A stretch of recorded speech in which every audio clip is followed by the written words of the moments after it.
hablaremos de Napoleón y Esther Bergy. Un episodio no muy conocido en la historia de Napoleón. Como bien sabemos, Napoleón vivió en sus últimos años en una isla, la isla de Santa Elena, que estaba bajo el protectorado inglés. Lo tenían allí prisionero los ingleses. Y allí estaba acompañado por algunos niatos de una especie de séquito que le habían permitido conservar, ¿no? La mayoría de ellos traidores, pero bueno. Sí. Allí tuvo amores, acerca de algunos de los cuales ya hemos hablado. En aquella isla de Santa Elena, allí donde Judas perdió el poncho, ¿no? En medio del Atlántico, sí. Una porquería. Pasaban cosas extrañas. Los franceses, que compartían el destierro de Napoleón, se divertían con las esclavas de Jamestown, que era la capital de Santa Elena. Las mulatas, en las cuales recaía la elección de los compañeros de Napoleón, sentían una gran vanidad ante esa preferencia. Claro. Y algunas incluso no querían hablar más que en francés. Disfrutaban mucho los encuentros con los exiliados franceses, porque también era un modo de rebelarse ante el maltrato de sus patrones, de sus dueños, de sus amos, de sus opresores, digámoslo. En algún caso los marinos ingleses, no los maridos, los marinos, eran desdeñados por sus propias servidoras, no sé. Y estaban desde luego furiosos. Una noche, en una taberna del puerto, donde paraban marinos ingleses y franceses, una mulata hermosa y muy querida llamada Esther Bergy osó declarar que los súbditos de Napoleón eran los mejores amantes de la isla y que solo amaría a ellos. La idea de que aquella muchacha tan seductora concediera a los franceses algo que pertenecía por derecho a Inglaterra enojó más a los ingleses. Se levantaron con la intención manifiesta de hacerle olvidar, mediante un castigo ejemplar, el recuerdo de cualquier abrazo francés. Los marinos franceses saltaron en su defensa, se produjo un barullo, volaron botellas, vasos, taburetes. Hubo 3 muertos y 21 heridos en aquella bronca. Después de aquel escándalo, Esther Bergy pasó a servir a la señora de Montholon. Montholon era un niato bastante traidorazo, y la señora de Montholon era una dama del séquito de Bonaparte en la isla, ¿no? Y la mujer de Dick. Al poco tiempo, Esther reveló a sus amos que estaba embarazada. No, una vez sola. Señora, estoy embarazada, dijo la morocha. Esta noticia no tardó en causar una gran preocupación entre los desterrados, quiero decir, entre los franceses. Esther, que tenía costumbres muy ligeras, había estado en realidad en diversas camas de distinta importancia. Qué elegante. Se la consideraba la amante habitual de Marchand, el ayuda de cámara de Napoleón, pero no era imposible que hubiese intentado consolar al emperador también. Al menos esa era la opinión de los ingleses. Ellos decían que la señora de Montholon había contratado a Esther Bergy para ponerla cerca de Napoleón, mientras que Marchand hacía de tapadera.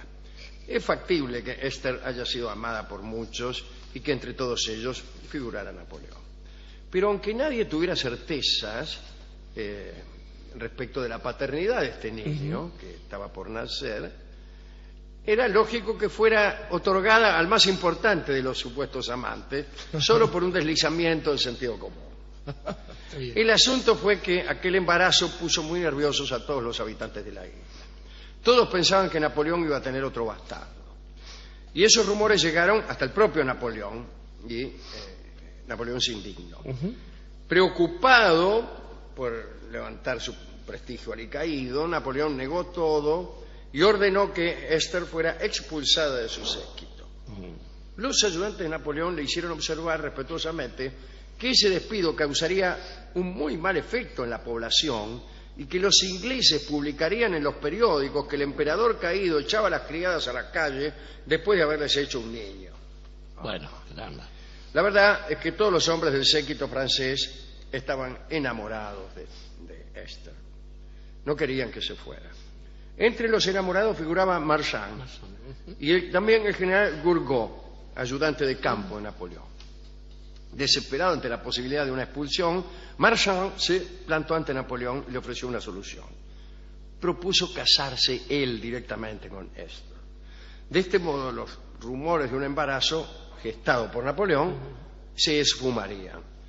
Napoleón le dijo a Marchand que estaba loco, que no podía casarse con una chica tan generosa en amores. Napoleón le advirtió a Marchand que ningún hombre de aquella pequeña tropa francesa podría mirarlo luego a los ojos o afectar indiferencia. Marchand insistió, aseguró que estaba dispuesto a hacer cualquier cosa por el bien de su emperador, y Napoleón prometió pensarlo. A los pocos días llamó a Marchand y le negó su autorización. Le explicó que en los periódicos no dejarían de decir que había sido él el culpable de aquel embarazo y que había obligado a su ayuda de cámara a casarse con la sospechosa, ¿no?, según la costumbre de los grandes señores. Y le ordenó otra vez a Marchand que expulsara a Esther de su casa. Marchand se retiró muy apenado. Entonces apareció el ayuda de campo, Gourgaud, que se plantó ante Napoleón y le dijo: vea, me quiero casar con Esther por el bien del emperador. Bonaparte, indignado, sostuvo aquellos mismos argumentos que había expuesto ante Marchand. Y aquella misma noche, era octubre de 1816, Esther Berger salió del séquito de Napoleón y de la servidumbre de la señora de Montholon y fue a vivir a una humilde casa en Jamestown con la estricta prohibición de acercarse a la fortaleza donde se alojaba el emperador. Marchand, Gourgaud y 14 marinos del ejército francés la despidieron tristemente. En su casa de Jamestown, Esther tuvo su hijo y lo llamó Jaime. En 1821, después de la muerte de Napoleón, Esther emigró con su hijo a Londres y se casó con un relojero llamado Gordon. Jimmy se estableció más tarde en Estados Unidos, en Connecticut, y se dedicó al periodismo y a la política. Le decían el Napoleón Negro, le decían, porque era el vivo retrato del emperador. Las personas que no estaban en el secreto de su nacimiento, aun cuando lo vieran por primera vez, se quedaban asombradas por su parecido. Él, por su parte, se mostraba muy reservado a este respecto y solo hablaba de su ascendencia bajo el influjo de la bebida. Jimmy murió el 25 de mayo de 1886.